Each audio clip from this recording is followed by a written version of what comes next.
Last week, World Bank released the report on global economic prospects. The report forecasts the global outlook and also the review of the performance developing economy. The report stated that the global economy is projected to expand by 2.7% in both 2025 and 26, the same pace as in 2024, as inflation and interest rates decline gradually. Growth in developing economies is also expected to hold steady at about 4% over the next 2 years. This, however, would be a weaker performance than before the pandemic and insufficient to foster the progress necessary to alleviate poverty and achieve wider development goals. Why the growth is going to be slow?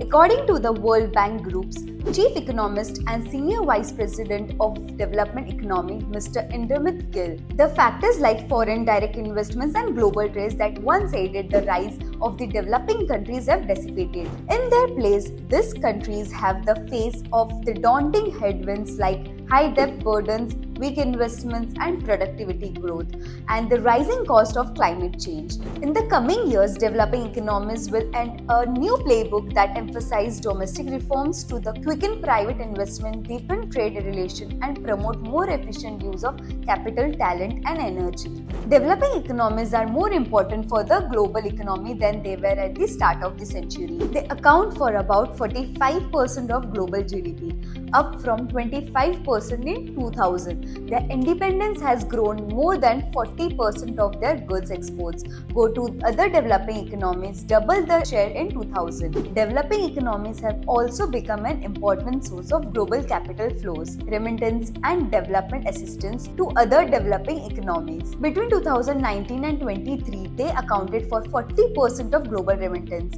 up from 30% in the first decades of this century. What this means? The developing economies have greater sway on growth and development outcomes in other developing economies. For example, an increase of 1 percentage point in GDP growth of the three largest developing economies, China, India, and Brazil, tends to result in a cumulative GDP boost of nearly 2% in other developing economies after 3 years. Those effects, however, are only about half the effect of growth in three biggest economies, the United States, the Euro area, and Japan. The welfare of developing economies is still strongly tied to growth in the big three advanced economies.